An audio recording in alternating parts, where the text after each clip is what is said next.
Welcome back to another episode of Infidelity Tales Lab. Before we begin, tell us, where in the world are you watching from? Now, let's dive into today's story. Chapter 1. The Foundation. Rob Mitchell had built his life like he built houses, with precision, dedication, and an unshakable foundation. At 45, he owned Mitchell Construction, a company that had grown from a one-man operation 20 years ago into the most respected building firm in Cedar Rapids. His weathered hands and sharp gray eyes reflected a man who had earned every dollar through sweat and determination. Rob had met Jennifer Jen at a charity auction 15 years ago. She was 28 then, blonde and bubbly, working as a real estate agent. She'd been impressed by his success, his stability, his ability to provide the comfortable life she'd always wanted. They married within a year, and soon after came the children, Kevin, now 17, and Ashley, 15. For years, it seemed perfect. Rob worked long hours, often 6 days a week, to maintain their upper-middle-class lifestyle. Their four-bedroom colonial in the best neighborhood, the luxury cars, private school tuition, it all required constant effort. Jen had quit real estate after Kevin was born, claiming she wanted to focus on being a mother, though Rob noticed she spent more time at yoga classes and lunch dates than with the children. The first crack in the foundation appeared 2 years ago. Jen became distant, dismissive. She started staying out later, claiming book club meetings and girls' nights. The children, once excited to see him come home, began treating him like an inconvenience. Kevin would barely grunt acknowledgments, while Ashley seemed perpetually angry about everything he did or didn't do. Rob attributed it to normal teenage behavior and marriage growing pains. He was a problem solver by nature. Every construction project had obstacles, and you worked through them methodically. But as he sat in his truck outside the house that November evening, watching warm lights spill from the windows of his own home, he realized some problems couldn't be fixed with hard work and determination. The text from Kevin had been simple. Family meeting tonight. 7 p.m. Important. Rob had cut his site visit short, driving home with a strange knot in his stomach. Something felt different. Wrong. As he walked up the driveway he'd poured himself 5 years ago, Rob noticed Derek Hoffman's BMW parked down the street. Derek was a financial advisor, 10 years younger than Rob, with the kind of smooth confidence that came from never having worked with his hands. He'd been around more often lately, supposedly helping Jen with investment planning for her inheritance from her grandmother, who died last spring. Rob paused at his front door, key in hand, hearing muffled voices from inside. Through the window, he could see his family gathered around the dining room table, a table he'd bought and assembled, with Derek sitting in what Rob suddenly realized was his usual seat at the head. Chapter 2. The Vote. Rob turned the key and stepped in his own foyer, the familiar scent of Jen's vanilla candles mixing with something else, Derek's expensive cologne. The conversation in the dining room stopped abruptly. Kevin appeared in the doorway, taller than Rob now, but still lanky, his face set in an expression Rob had never seen before. Cold, almost cruel. Dad, Kevin, what's this meeting about? Kevin glanced back toward the dining room, then stepped closer to the front door. Look, we've been talking as a family, and we've made a decision.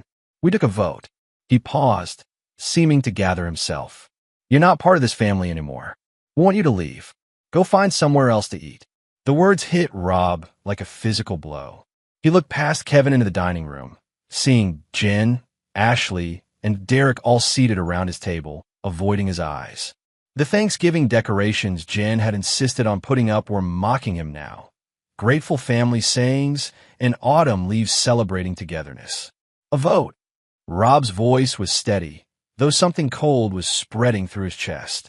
5-1, Kevin said, his chin lifting with false bravado. Derek's been helping us understand how toxic you've been. Always working, never here for us, making Mom miserable. We're done. Rob studied his son's face, seeing Jennifer's influence, but also something else, coaching. Someone had prepared Kevin for this moment, taught him what to say, how to deliver maximum damage. Through the doorway, Rob could see Ashley nodding along, her young face filled with certainty. Jen sat between the children and Derek, her hand resting on Derek's arm in a gesture of support that told Rob everything he needed to know. I see. Rob looked at each face one more time, memorizing this moment. Understood. He walked back to his truck without another word, his mind already shifting into the methodical mode that had built his business. As he drove away, he pulled over after 2 blocks and made a call. Morrison Law Firm, Frank Morrison speaking. Frank, it's Rob Mitchell.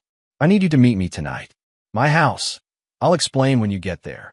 2 hours later, Rob sat in Frank's office, having outlined the evening's events with the same precision he used to describe construction problems. Frank Morrison had been his attorney for 10 years, handling business contracts and the occasional neighbor dispute. Tonight, he was about to become something else entirely. Rob's phone buzzed. Jen's name appeared on the screen. He watched it ring, then go to voicemail. It rang again immediately. And again. You gonna answer? Frank asked. No. Rob's gray eyes were like granite now. I said understood, and I meant it. They made their choice. Now, they get to live with the consequences. The phone stopped ringing for a moment, then buzzed with a text. Rob, please call me back. I'm so sorry. It wasn't supposed to happen like this. Please come home. Rob showed the message to Frank, then deleted it without responding. What exactly do you want me to do, Rob? Rob leaned back in the leather chair, his mind working through the implications of what he'd witnessed. This hadn't been a spontaneous family meeting. This had been planned, orchestrated. Derek sitting in his chair wasn't coincidence. It was a power play. The way Kevin had delivered his speech, the way Ashley had looked at him with such certainty, the way Jen had positioned herself between Derek and the children like they were her real family now. I want you to file for divorce tomorrow morning. I want every asset protected. I want a forensic accountant to go through every penny she's spent in the last 2 years. And Frank, Rob's voice dropped to a whisper that somehow carried more menace than any shout. I want to know everything about Derek Hoffman. Everything. Chapter 3. The Price of Betrayal. Rob spent that night in a hotel room, not because he couldn't go home, but because he wanted to think clearly without the emotional weight of familiar surroundings. He'd built that house with his own hands during the early years of their marriage, when money was tight and Jen was still pretending to love him. By morning, he had a plan. Frank Morrison was thorough and discreet. Within 48 hours, Rob had a complete picture that was worse than he'd imagined. The private investigator Frank hired had uncovered a trail going back 18 months. Jen and Derek hadn't just been having an affair. They'd been systematically poisoning his children against him while planning to take everything he'd built. The strategy had been Derek's idea, revealed through recovered text messages on Jen's phone. Turn the kids against Rob, make him look like the villain, then divorce him and claim he was an unfit father. With the children testifying against him, Jen could get custody, the house, substantial alimony, and Derek would slide into Rob's life completely. The inheritance from Jen's grandmother had been Derek's money, used to make Jen appear financially independent. They'd been planning to claim Rob was controlling and financially abusive, that Jen needed to rebuild her life. The kids had been fed a steady diet of lies. Rob didn't love them. He only cared about work. Their mother was miserable because of him. Rob read through the evidence in Frank's office, his expression never changing. Photos of Jen and Derek together going back over a year. Financial records showing money transfers. Text messages between Derek and Jen discussing how to handle the Rob problem and get the kids completely on our side. Most damaging were the recordings Derek had made on his phone during family dinners. Conversations where Rob appeared disinterested or tired after 14-hour workdays, edited to make him seem cold and dismissive. These have been played for Kevin and Ashley as proof of their father's neglect. They've been planning this for months, Frank said quietly. Maybe longer. Derek's not just after your wife, Rob. He wants your life. Rob set down the papers. What's Derek's background? Financial advisor, like you knew. But he's got debts. Big ones. Gambling problem that cost him his previous job in Des Moines. He's been eyeing your assets through Jen. Apparently told her he could triple her net worth once they were married and had access to your business accounts. And my children believed every word. Kids believe what they're told consistently by trusted adults. They had no reason to doubt their mother. Rob stood and walked to the window, looking out at the city he'd helped build through his construction projects. Cedar Rapids wasn't huge, but it was home. Everyone knew Mitchell Construction, knew Rob as a man of his word, someone who delivered quality work on time and stood behind it. In 2 days, that reputation would start working for him in ways Derek and Jen had never considered. "File the divorce papers," Rob said, "but don't serve them yet. I want you to prepare something else first." "What?" Rob turned back to Frank, and his old friend saw something in those gray eyes that made him sit back in his chair. Rob had always been intense, focused, but this was different. This was the look of a man who had been pushed past every limit and found something cold and implacable on the other side. "I want you to prepare a complete asset protection strategy. Everything I own, everything I've built, I want it restructured. If Jen wants to destroy my family, she can do it. But she won't get a penny from me. Not her, not Derek, and not my children who chose them over me. Rob, think about this carefully. I'm thinking about it carefully. They voted me out of the family, Frank. They said I wasn't part of it anymore. So be it. But if I'm not family, then they're not family either. And I don't owe strangers anything." Rob's phone had been buzzing constantly for 2 days. Calls from Jen, texts from Kevin and Ashley, voicemails that ranged from desperate to angry to pleading. He hadn't answered a single one. By Friday, Jen had shown up at his construction office. "Rob, please, we need to talk," she said, rushing toward his desk as his secretary tried to stop her. Rob looked up from his blueprints, his expression utterly neutral. "Mrs. Mitchell, do you have an appointment?" The formal address hit her like a slap. "Rob, don't be like this. I know you're hurt, but we can work through this. Derek was just trying to help us communicate better as a family." "Derek?" Rob set down his pencil. "You mean the man who was sitting in my chair at my table in my house while my family voted to exile me?" Jen's composure cracked. "It wasn't supposed to happen like that. Kevin got carried away. We just wanted to have a conversation about boundaries. And—" "Stop." Rob's voice was quiet but sharp enough to cut glass. "Frank Morrison has been my attorney for 10 years. He's very thorough. Would you like to know what he's discovered about your boyfriend's financial situation? Or should we discuss the 18 months of documentation he's collected?" The color drained from Jen's face. "Get out of my office," Rob said, returning to his blueprints. "Any further communication goes through lawyers." As she stumbled toward the door, Rob added without looking up, "Oh, and Jen? Tell Derek I said congratulations. He's about to find out exactly what winning really costs." Chapter 4. Building the Trap. Rob had always believed that the best way to defeat an enemy was to give them exactly what they wanted, but on your terms, not theirs. Derek Hoffman wanted Rob's life? He could have it. Every last piece of it. Frank Morrison had outdone himself with the asset protection strategy. Rob's construction business was restructured as a complex web of LLCs and trusts.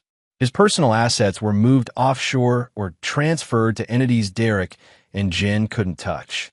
The house, their family home, remained in Rob's name, but now it carried a massive mortgage against assets they couldn't see or reach. Most importantly, Rob had discovered something interesting about Derek's past that went beyond gambling debts. Derek had a pattern, revealed through Frank's expanded investigation. 3 previous relationships with financially successful women, each ending in mysterious financial entanglements that left the women significantly poorer and Derek mysteriously able to start fresh somewhere new. "He's a predator," Frank explained, showing Rob the files. "Professional, sophisticated, but still a predator. This isn't crime. It's legal manipulation elevated to an art form." Rob studied the photographs of Derek's previous victims. Sarah in Des Moines, who'd lost her inherited family farm. Michelle in Iowa City, whose divorce settlement had somehow ended up in Derek's investment accounts before disappearing. Patricia in Council Bluffs, who'd signed over her late husband's life insurance to Derek's management and never seen it again. None of them pursued him legally? Hard to prove. He's smart, always has legitimate-looking paperwork, always gets them to sign willingly. They realize what happened months or years later, when he's moved on. Rob closed the files, but he made a mistake with me. How's that? He picked a target who builds things for a living. I understand structure, Frank. I understand how things fit together and how they fall apart. Rob leaned back in his chair. And I understand that the most devastating failures happen when you put pressure on the right stress point at exactly the right time. Over the next week, Rob began implementing what he privately called the Derek solution. It started with a simple phone call to Sarah Peterson in Des Moines. Ms. Peterson, my name is Rob Mitchell. I believe you knew Derek Hoffman a few years ago. I have some information that might interest you, information about his current activities, and some evidence that might help you recover what you lost. Sarah was hesitant at first, but when Rob sent her copies of Derek's text messages about managing Jen's finances, her tone changed completely. That bastard used the exact same phrases with me, she said. The exact same promises about tripling my money. Would you be interested in helping me make sure he doesn't do this to anyone else? What did you have in mind? Rob outlined his plan. It was elegant, legal, and absolutely ruthless. Derek wanted to be a predator? Fine. But every predator eventually discovered there was always something higher on the food chain. Meanwhile, the divorce papers remained unfiled. Rob wanted Derek and Jen to feel secure, confident that their plan was working. Let them think Rob was just sulking, that eventually he'd come crawling back or cave to their demands. Jen's calls had tapered off, replaced by increasingly demanding text messages. The children, coached by Derek, had sent him emails explaining why they didn't want a relationship with him anymore. Ashley's message was particularly cruel, explaining that Derek had shown them how to be a real family, and that Rob had never understood what that meant. Rob saved every message. Evidence was important when you were planning to burn someone's entire world down. The first stress test came when Derek began pressuring Jen to get Rob to refinance the house. According to the text messages Frank's investigator intercepted, Derek wanted access to the equity for his investment opportunities. Rob's response was swift and surgical. He had Frank leak information to Derek through a mutual acquaintance. The house was indeed being refinanced, with a massive line of credit being established against Rob's hidden business assets.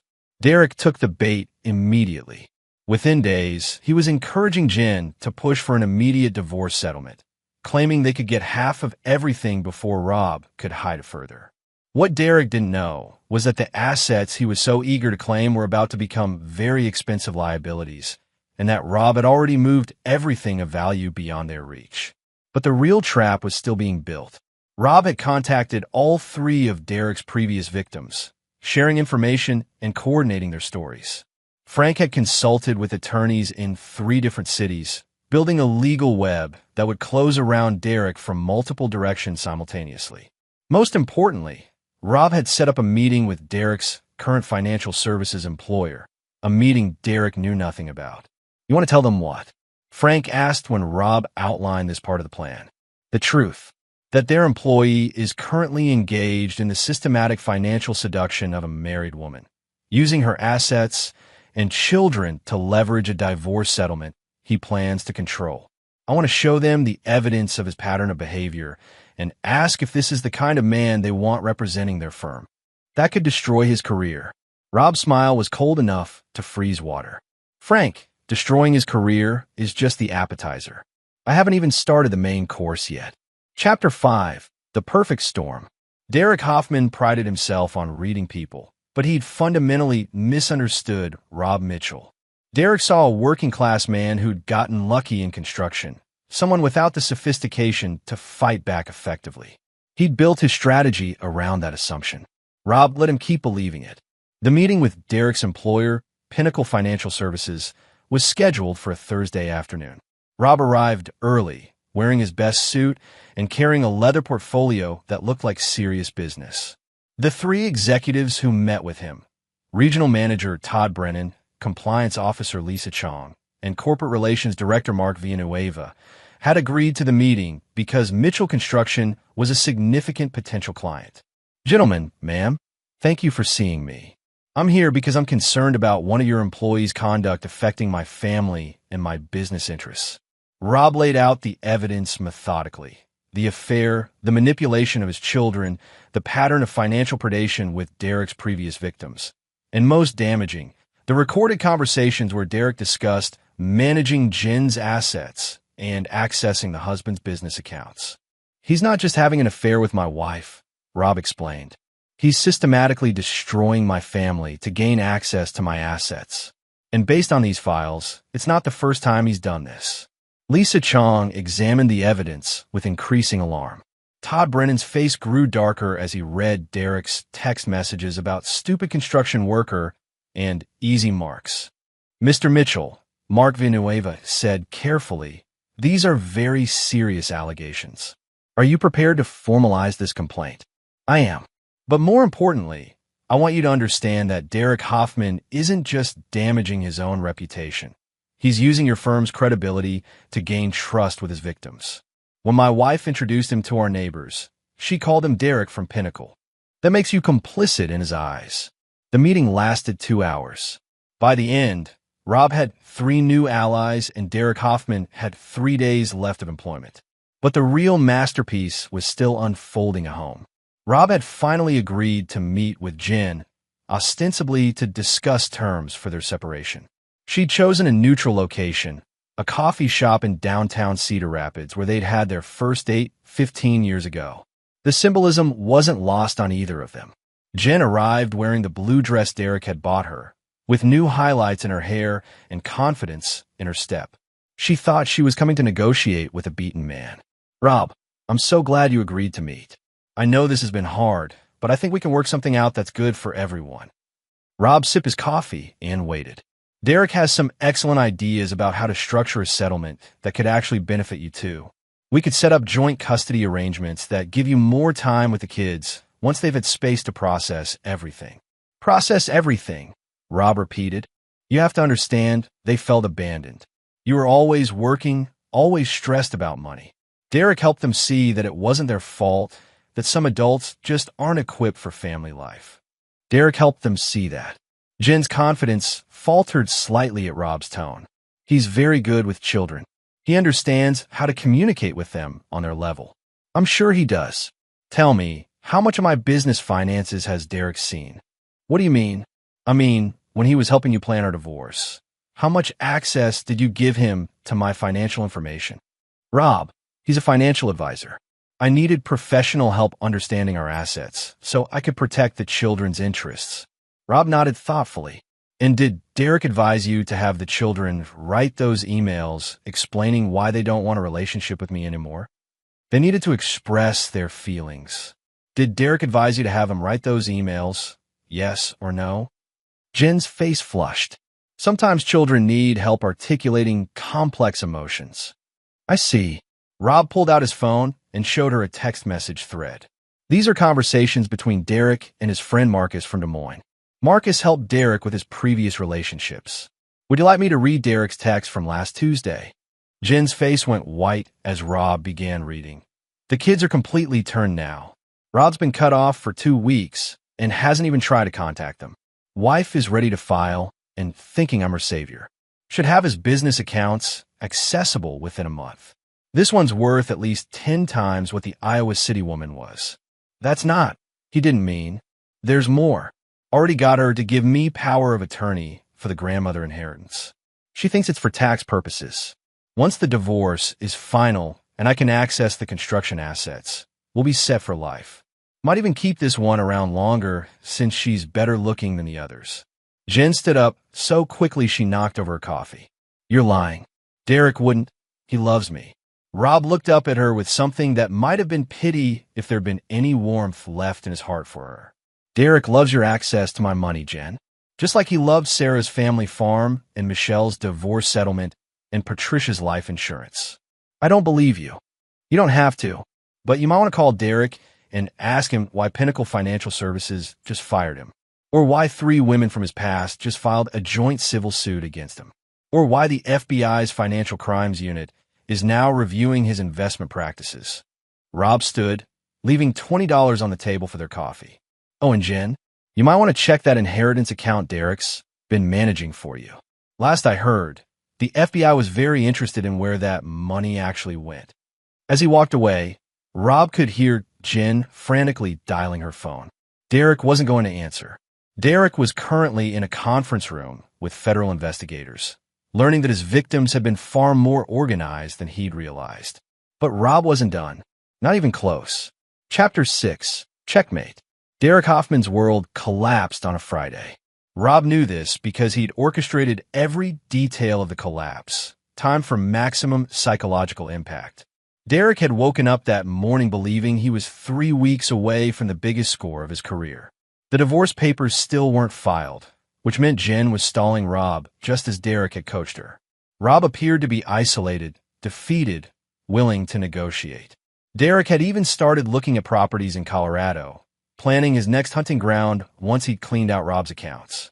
By noon, Derek was unemployed, under federal investigation, and discovering that his inheritance management account had been frozen by court order. By 5 p.m., Derek was sitting in his apartment, surrounded by legal documents, realizing that Rob Mitchell had played him like a master craftsman building a house, methodically, precisely, with every piece supporting the next until the structure was unshakable. The civil suit filed by Sarah, Michelle, and Patricia wasn't just about financial recovery. Frank Morrison had helped them structure it as a RICO case, a pattern of racketeering activity. Each woman's case was similar enough to establish a pattern, different enough to show Derek's sophistication. Most damaging was the evidence Frank had compiled showing Derek's use of Pinnacle's credentials and resources to gain trust with his victims. But the federal investigation was worse. The FBI had been looking into a series of investment frauds across Iowa, and Derek's name had appeared peripherally in several cases. Now, with Rob's evidence and the testimony of 3 previous victims, Derek had moved from peripheral suspect to primary target. Derek's first call was to Jen, demanding she come to his apartment immediately. His second call was to a criminal defense attorney who informed him that his retainer would be $50,000 and that he should stop talking to anyone about anything until they met. Derek didn't have $50,000. The inheritance money was frozen. His own savings had been spent maintaining his lifestyle, and his credit cards were maxed out from his gambling debts. Jen arrived at Derek's apartment in tears, clutching printouts of bank statements that showed her inheritance account was empty. "You stole my money," she screamed at him. "I invested it, just like we discussed. It's temporarily tied up in some federal review process, but..." "Temporarily? Derek, this is $60,000 for my grandmother. This was supposed to secure our future." Derek tried to calm her, but his composure was cracking. "Jen, listen to me. Your husband is playing some kind of game here. He's manipulating the system, using his connections to make us look bad. We need to stick together and fight back." "Fight back?" "Derek, the FBI called me. They want to interview me about our relationship and about my grandmother's money." "What did you tell them?" "I told them I needed to speak to a lawyer first, just like you taught me." "But Derek, what if Rob is right? What if I what?" "Jen, I love you. Everything I've done has been to build a life for us, for you and the kids. Rob is trying to destroy that because he can't accept that you've moved on." But even as Derek said the words, Jen could see the lie in his eyes. 3 days of phone calls with Rob's investigator, seeing the evidence of Derek's previous victims, learning that the romantic gestures and financial advice that had swept her off her feet were identical to what he'd used on 3 other women. It was impossible to deny anymore. "The things Rob showed me about Sarah and Michelle and Patricia. You said the exact same things to them. Word for word, Derek." Derek's mask finally slipped completely. Those women were naive. They didn't understand financial planning, didn't appreciate what I was trying to do for them. "You're different, Jen. You're smarter." "I'm not different," Jen said quietly. "I'm just the next one." She left Derek's apartment that evening and drove around Cedar Rapids for 2 hours, her phone buzzing with increasingly desperate calls from Derek and confused messages from Kevin and Ashley. Her children didn't understand why Derek was suddenly unavailable and why their mother seemed to be falling apart. Finally, Jen found herself parked outside the house she'd shared with Rob for 13 years, the house she'd planned to claim in their divorce, the house Derek had already spent in his mind. Rob's truck was in the driveway. The lights were on in his study, where he'd spent countless evenings working on bids and project plans to pay for their comfortable life. For the first time in months, Jen remembered what Rob had actually been like before Derek started reframing every memory.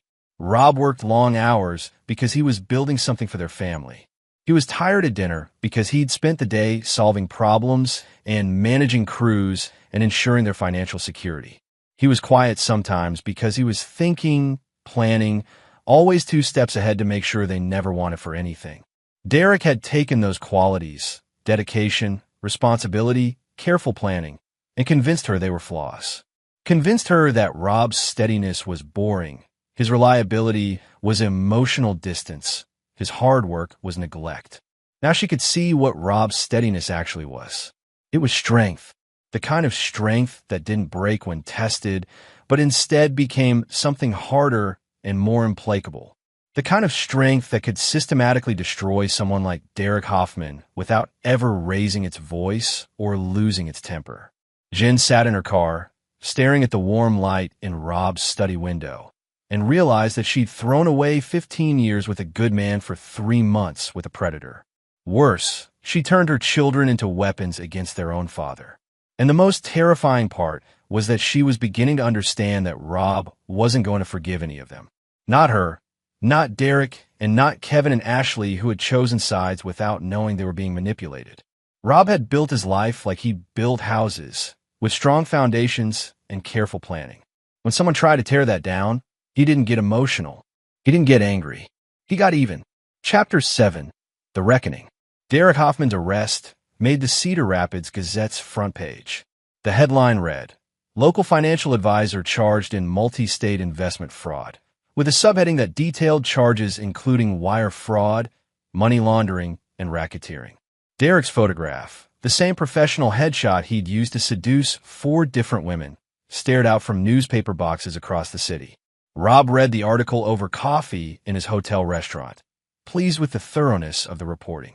The journalist had done excellent work, connecting Derek's pattern of targeting recently widowed or divorced women, his use of professional credentials to gain trust, and his systematic method of isolating victims from their support systems.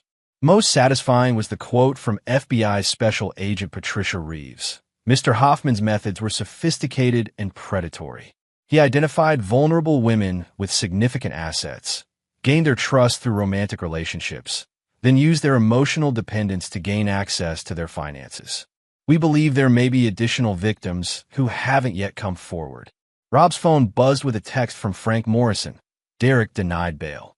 Judge considered him a flight risk. Jen's interview with FBI is tomorrow. Rob had mixed feelings about Jen's situation. Unlike Derek, she was genuinely a victim, manipulated and used by someone who'd made a career of exploitation.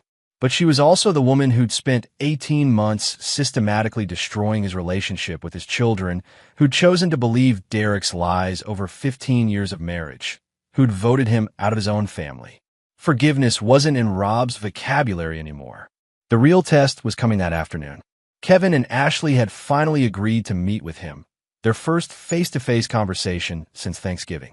Jen had convinced them to come, though Rob suspected it was more about damage control than genuine desire for reconciliation. They met at Riverside Park, the same place Rob had taught both children to ride bikes, where they'd had family picnics and played softball on summer evenings. The irony wasn't lost on any of them. Kevin arrived first, taller and more angular than ever, with Jen's blue eyes but Rob's stubborn jawline. Ashley came a few minutes later, looking younger than her 15 years, still carrying the baby fat that made her seem vulnerable despite her harsh words in recent months. "Hi, Dad," Ashley said uncertainly. "Ashley." "Kevin." Rob's tone was neutral, neither warm nor cold. They sat at a picnic table Rob had installed 5 years ago as part of a community service project. Kevin fidgeted with his phone while Ashley picked at her nail polish. "Mom said Derek got arrested," Kevin said finally. "Derek Hoffman is facing federal charges for financial fraud. He's been arrested before in other states for similar crimes. But Mom said you set him up, that you made up evidence to hurt him because you were jealous." Rob looked at his son, really looked at him. Kevin had Jen's tendency to believe what he wanted to hear, but he had Rob's intelligence. The question was whether that intelligence could overcome months of manipulation. "Kevin, I'm going to ask you some questions, and I want you to think carefully before you answer." "Can you do that?" Kevin nodded reluctantly. When Derek started coming around, did your mother's personality change? Did she become more critical of me? More dissatisfied with our family? She may be, but Derek was helping her understand. Understand what specifically? Kevin struggled with the answer. That you weren't. That our family wasn't healthy. That you were always working and never really present. I see. And did Derek suggest specific things your mother should do or say to address these problems? He gave her books about communication and family dynamics. And these books suggested that the solution to our family problems was for everyone to vote me out. Ashley spoke up for the first time. Derek said sometimes families have to make hard choices. That enabling bad behavior just makes everything worse. Rob studied his daughter's face, seeing the confusion there. Ashley, in the 3 months before Thanksgiving, how many times did Derek suggest that I was the source of problems in our family? I don't know. A lot, I guess. And how many times did he suggest solutions that involve including me in the family? Ashley's face scrunched up as she thought. He said some people can't change. That sometimes you have to protect yourself from toxic family members. Did he ever suggest that we try family counseling? Or that he talked to me directly about these problems? No, Kevin admitted. He said you just get angry and make things worse. Rob leaned back, choosing his words carefully. Let me tell you what Derek Hoffman did for a living before he met your mother. He found women with money, women who'd been hurt or were unhappy in their relationships. He would gain their trust, convince them that their families or husbands were the source of their problems, isolate them from anyone who might give them different advice, and then gain access to their money. That's not what happened, Ashley said, but her voice lacked conviction. Ashley, your mother had $60,000 from your great-grandmother's estate. Derek was managing that money. Do you know where it is now? Neither child answered. It's gone. The FBI seized Derek's accounts and found evidence that he'd moved your mother's inheritance into investments that only benefited him. Just like he did with Sarah Peterson's farm inheritance.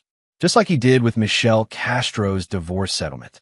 Just like he did with Patricia Williams' life insurance money. Kevin was staring at the table now. But he said he loved Mom. I'm sure he did say that. He said the same thing to Sarah, Michelle, and Patricia right up until he disappeared with their money. Rob pulled out his phone and showed them a photograph Frank's investigator had taken. Derek with Patricia Williams at a restaurant in Council Bluffs, holding hands and looking romantic. It was dated 18 months ago. This is Patricia. Derek told her that her late husband had been controlling and that she deserved better. He moved in with her, helped her restructure her finances, and convinced her that her adult children were trying to manipulate her. 6 months later, he was gone, and so was everything she owned. Ashley was crying now. But why would he do that to us? We were nice to him. Rob felt something crack in his chest. The first real emotion he'd allowed himself since Thanksgiving. His daughter was 15 years old. She'd been manipulated by an expert who'd made targeting vulnerable people his career. But that crack sealed over quickly. Nice to him or not, Ashley had voted him out of the family. Kevin had delivered the killing blow with obvious satisfaction. They'd chosen Derek over their own father based on months of lies. Yes, but they'd still made that choice. Ashley, Kevin, I want you to understand something very clearly. Derek Hoffman used your mother to get to my money, and he used both of you to hurt me in ways that money can't fix. Whether he convinced you to do it or not, you both participated in destroying our family. Dad, we didn't know, Kevin started.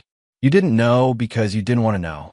You had 15 years of evidence about what kind of man I am, and you threw it away for 3 months of lies from a stranger because those lies were easier to believe. Rob stood up from the picnic table. Derek is going to prison.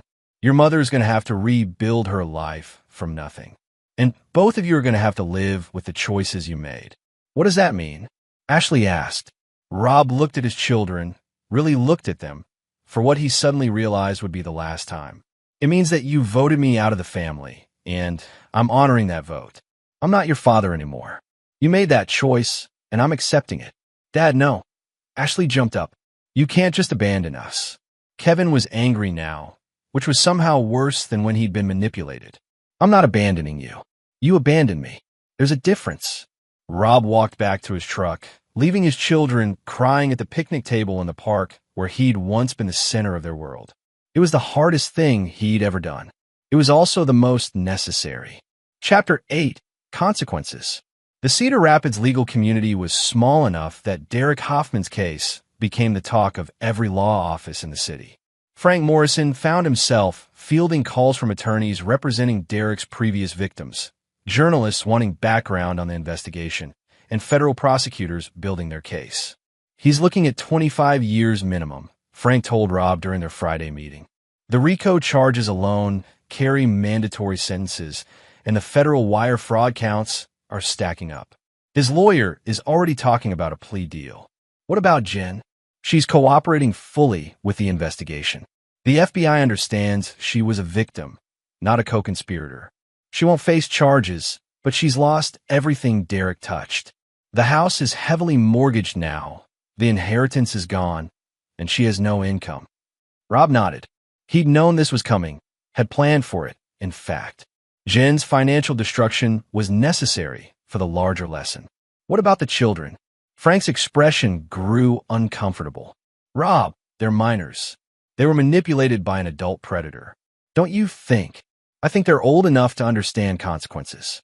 They're certainly old enough to vote family members out. They want to see you. Jen says they've been calling and texting constantly since your meeting at the park. Rob's phone had been buzzing for 3 days with messages from Kevin and Ashley. Apologies, explanations, desperate attempts to undo what they'd done. He'd read them all and responded to none. Frank, I need you to prepare some documents for me. What kind of documents? Emancipation papers. I want Kevin and Ashley legally declared independent adults. If they're mature enough to make adult decisions about family loyalty, they're mature enough to support themselves. Frank set down his coffee with a sharp clink. Rob, that's their children. Your children. They were my children. They voted to end that relationship. I'm simply making their choice legally binding. You can't be serious. Rob's gray eyes were absolutely steady. Frank, I've spent 45 years learning that people show you who they really are through their actions, not their words. My wife showed me she was willing to betray 15 years of marriage for a man she'd known 3 months. My children showed me they were willing to betray their father for a stranger who told them what they wanted to hear. They were manipulated. Yes, they were. And they chose to be manipulated because it was easier than thinking critically or asking hard questions. That's a character flaw, Frank. That's who they really are underneath all the excuses. Frank stared at his old friend, seeing something that genuinely frightened him. What happened to you, Rob? I've known you for 10 years, and you were never this cold. What happened to me was that I learned the difference between loyalty and convenience. Jen loved me when it was convenient. Kevin and Ashley respected me when it was convenient. Derek came along and made disloyalty more convenient, so that's what they chose. Rob stood and walked to the window, looking out at the construction site across the street where a crew was pouring foundation for a new office building. You know what the difference is between that foundation and a family, Frank? The foundation is designed to hold weight. It's engineered to support everything built on top of it. But a family? A family is only as strong as its weakest member's commitment. And when that commitment fails, everything collapses. So, are you just going to walk away? From everything. I'm not walking away. I'm accepting reality. My family voted me out, so I'm out. My wife chose a predator over her husband, so she can live with that choice. My children chose lies over truth, so they can live with that choice too. Frank tried one more time. Rob, people make mistakes. Forgiveness. Forgiveness is for people who want to change, Frank. None of them want to change. They want me to pretend this never happened, so they can go back to taking me for granted. That's not change. That's manipulation. Rob turned back to his attorney. I want the emancipation papers filed by Monday. I want a formal withdrawal of any financial support for Kevin and Ashley. I want them to understand that actions have consequences. And if they're homeless, if they can't survive without your support, then they'll learn what I learned at 18. That survival requires character, determination, and the ability to distinguish between people who care about you and people who want to use you. Rob gathered his papers. Oh, and Frank, I want you to prepare one more document. A formal letter to Jen, Kevin, and Ashley, explaining that any further attempts to contact me will be considered harassment. They made their choice. Now, they get to live with it. That evening, Rob sat in his hotel room, reading the messages that continued to flood his phone. Ashley's texts were desperate, childish pleas that reminded him uncomfortably of how young she really was. Kevin's messages were angrier, demanding explanations and accusing Rob of abandoning his responsibilities. Jen's voicemails were the hardest to listen to. She was clearly broken, financially and emotionally ruined, begging for another chance. But underneath the desperation, Rob could still hear the same tone she'd used when defending Derek, the same willingness to blame Rob for not being understanding enough, forgiving enough, flexible enough. He deleted every message without responding. At midnight, his phone rang with a call from an unknown number. Rob almost didn't answer, but something made him pick up. Mr. Mitchell? This is Sarah Peterson from Des Moines. We spoke a few weeks ago about Derek Hoffman. Sarah, how can I help you? I wanted to thank you. The FBI told me today that Derek confessed to stealing my inheritance. I'm going to get most of my money back, and he's going to prison for a very long time. I'm glad to hear that, but that's not why I called. Mr. Mitchell, I know about your family situation. My attorney told me what Derek did to your children, how he manipulated them against you. Rob waited. I wanted you to know that my daughter did the same thing to me. When Derek was working on me, he convinced her that I was making bad decisions, that I was being foolish and naive. She actually helped him isolate me from my friends, helped him gain access to my financial information. I see.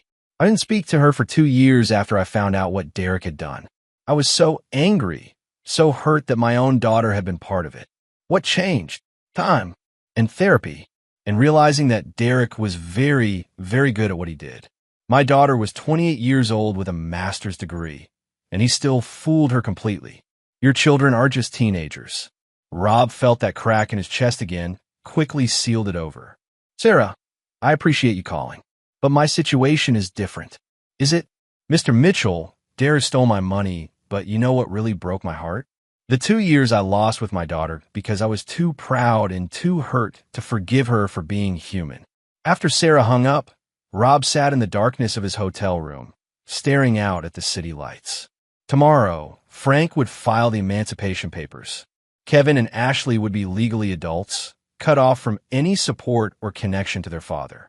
Jen would face bankruptcy and the social destruction that came with being publicly connected to Derek's crimes. And Rob would be alone, justified and victorious, and absolutely, completely alone. For the first time since Thanksgiving, Rob Mitchell allowed himself to wonder if winning was worth it. Chapter 9. The Foundation. 6 months later, Rob Mitchell stood in the lobby of his new office building, watching his construction crew put the finishing touches on a project that would define his legacy in Cedar Rapids. The Mitchell Center for Financial Literacy was 3 stories of classroom space, counseling offices, and resource centers designed to help people avoid the kind of predatory financial schemes that Derek Hoffman had perfected. It was funded entirely by Rob's settlement from Derek's criminal case and built with volunteer labor from construction crews across the city. The irony wasn't lost on Rob. Derek's theft had funded a facility that would teach people to recognize and avoid people like Derek. Frank Morrison approached from the elevator, carrying a leather folder that Rob recognized as containing legal documents. The final papers came through, Frank said. Derek was sentenced this morning. 28 years federal, no possibility of parole for 15. The judge called him a sophisticated predator who destroyed families for personal gain. Rob nodded. And the civil suits? Sarah, Michelle, and Patricia will recover about 60% of their losses. Derek had hidden more assets than we initially found. Your wife, ex-wife, will get about $20,000 from the recovery fund. That's something at least. Frank studied Rob's face, noting the shadows under his eyes, the gray that had crept into his hair, the way his smile never quite reached his eyes anymore. Rob, there's something else. Kevin graduated high school last week. He got a full scholarship to Iowa State for engineering. Rob's hands stilled on the blueprints he'd been reviewing. Ashley's been working 2 jobs to help support Jen. She's maintained a 4.0 GPA and been accepted to 3 colleges. She can't afford any of them. Frank, I know what you're going to say. They made their choice. They have to live with consequences. You're not their father anymore. I've heard it all for 6 months. Frank set the folder down and looked directly at his friend. But you know what I see when I look at you now? I see a man who won every battle and lost the war. You destroyed Derek Hoffman completely good. You protected yourself from further manipulation. Smart. But you also threw away 2 children who made a mistake when they were scared and confused and being lied to by an expert. Frank, Rob, let me finish. I've been your attorney for 10 years, but I've also been your friend. And as your friend, I'm telling you that this isn't justice anymore. This is just cruelty. Rob turned back to his blueprints, but he wasn't seeing the architectural details anymore. They voted me out of the family. They were kids, Rob. Manipulated kids who believed lies because the lies came from their mother and a man who made lying his profession. And now they know better. Lesson learned. Frank pulled out his phone and showed Rob a photograph. It was Ashley at her high school graduation, wearing a simple dress and a forced smile, standing between Jen and an empty space where a father should have been. Does she look like she learned the lesson you wanted to teach? Rob stared at the photo. Ashley looked older, thinner, with shadows under her eyes that reminded him uncomfortably of his own. But she also looked determined in a way that reminded him of himself at 18, when he'd been building his first house with second-hand tools and stubborn pride. What do you want me to do, Frank? Pretend this never happened? Go back to being the fool who worked 60 hours a week to support people who voted him out of their lives? I want you to remember that being right isn't the same as being wise. And being strong isn't the same as being cruel. Frank picked up his folder and headed for the elevator. Kevin's graduation party is Sunday at Riverside Park. Ashley organized it herself, worked extra shifts to pay for everything. They sent you an invitation. I know. I threw it away. Maybe you should reconsider. Maybe it's time to stop punishing children for acting like children. After Frank left, Rob stood alone in his new building, surrounded by the success he'd built from the ashes of his old life. The Mitchell Center would help hundreds of people avoid Derek Hoffman-style predators. Rob's construction company was more successful than ever. His reputation in Cedar Rapids was unassailable.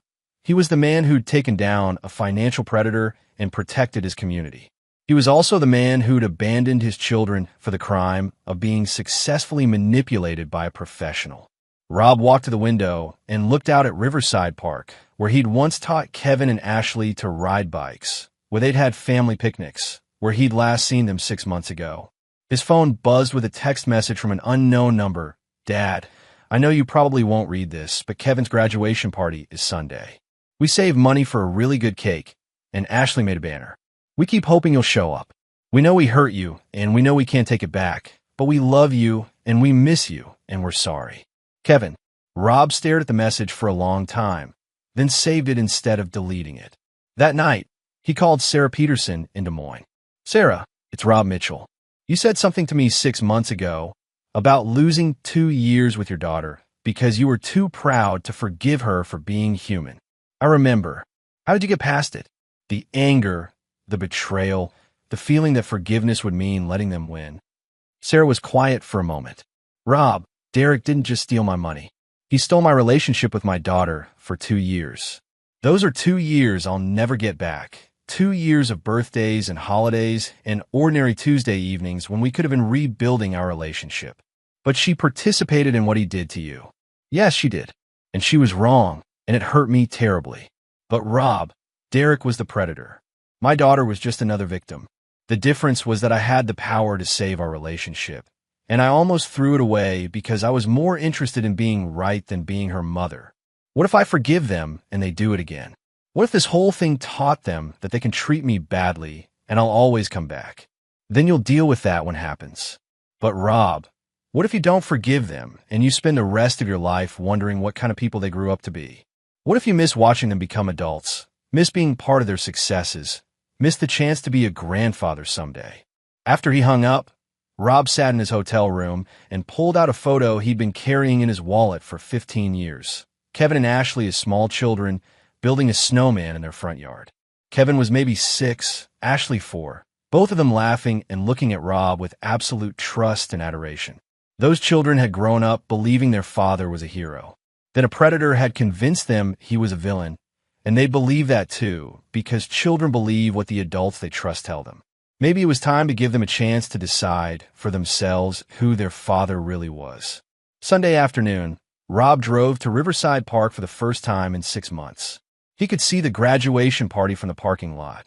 Maybe 20 people, balloons tied to picnic tables, a banner that read, "Congratulations, Kevin," in Ashley's careful handwriting. Kevin was taller than Rob remembered, filling out with the kind of lean muscle that came from honest work. Ashley looked older too, more serious, but she still had the same focused intensity she'd inherited from Rob. They saw him before he'd walked halfway across the park. Ashley grabbed Kevin's arm, pointing, and Rob could see the hope and fear warring on both their faces. He stopped at the edge of their celebration, suddenly unsure. 6 months of anger and justified isolation hadn't prepared him for this moment, for seeing his children as real people rather than symbols of betrayal.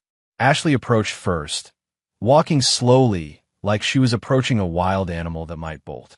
"Dad, you came. I got Kevin's message." Kevin joined them, awkward and hopeful. "We didn't think. We weren't sure you'd want to." Rob looked at his children, really looked at them, and saw teenagers who'd made a terrible mistake and spent 6 months living with the consequences. They were thinner, more serious, with the kind of careful maturity that came from learning hard lessons young. They were also his children, and despite everything that had happened, despite the betrayal and the anger and the months of silence, they were still his children. "I brought you something," Rob said, pulling an envelope from his jacket pocket. Kevin opened it with shaking hands. Inside was a check for Ashley's college tuition and a letter of recommendation Rob had written for Kevin's scholarship applications. "Dad, we don't deserve." Ashley started crying. "You're right," Rob said quietly. "You don't deserve it. But I'm not giving it to you because you deserve it. I'm giving it to you because you're my children, and that's what fathers do." He looked at both of them seriously. "But understand this. What happened at Thanksgiving can never happen again. I will help you, support you, love you, but I will never again put myself in a position where you can vote me out of the family." That bridge was burned completely. "We know," Kevin said. "We've known for months. Dad, we were so stupid. You were manipulated by an expert. But you were also old enough to think critically and ask hard questions, and you chose not to. That's the part you're responsible for." Rob paused, choosing his words carefully. "I love you both. I forgive you both. But I don't trust you both, and that trust will have to be rebuilt over time through your actions, not your words." Ashley hugged him fiercely, and after a moment, Kevin joined them. Rob felt the ice around his heart crack for the first time in 6 months, letting in warmth and hope and the possibility of rebuilding something new from the ashes of what Derek Hoffman had destroyed. Later, as the party wound down and Rob helped clean up, Ashley approached him quietly. "Dad, what about Mom? She's not doing well." Rob looked across the park toward the parking lot, where Jen sat alone in her car, watching the reunion she couldn't be part of. "Your mother made her choices, Ashley. She chose Derek over 15 years of marriage, chose lies over truth, chose to believe I was her enemy rather than her partner. Those weren't the mistakes of a manipulated teenager. Those were the choices of a grown woman who knew better. But she was manipulated too. Yes, she was. And I'm sorry that happened to her. But Ashley, some betrayals cut too deep to heal. Some bridges, once burned, can't be rebuilt." Rob picked up the folded banner Ashley had made, running his fingers over the careful lettering. "I can forgive your mother for being fooled by Derek. I can't forgive her for turning my children against me, for voting me out of my own family, for choosing destruction over the hard work of rebuilding what we had." He handed the banner to Ashley. "You and Kevin are my children, and that relationship can be repaired because you were children when you made your mistakes. Your mother was an adult when she made hers. That's the difference." As Rob drove home that evening, he passed the Mitchell Center for Financial Literacy, its windows glowing warm in the twilight. Tomorrow, it would open its doors to help people avoid the kind of predator who had destroyed his family. Derek Hoffman was in federal prison. His predatory career ended permanently. Rob's construction business was thriving, his reputation stronger than ever. His children were speaking to him again, taking their first steps toward rebuilding trust and relationship. And somewhere across town, Jen sat alone in the ruins of a life she'd thrown away, learning that some consequences last forever. Rob Mitchell had spent 6 months learning that being right wasn't the same as being wise, that justice wasn't the same as healing, and that sometimes the strongest foundation was built not from perfect materials, but from broken pieces carefully rebuilt. His family would never be the same. But maybe, with time and effort and the kind of determined rebuilding that had always been Rob's specialty, it could be something new and stronger and worth the effort. Some bridges, once burned, couldn't be rebuilt. But some foundations, properly constructed, could support almost anything built on top of them. The choice, as always, was in the building. And there you have it. Another story comes to an end. What did you think? I'd love to hear your thoughts in the comments below. If you enjoy this story, consider joining our community by subscribing. It means the world to us. For more stories like this one, check out the recommended videos on screen. And I'll see you there.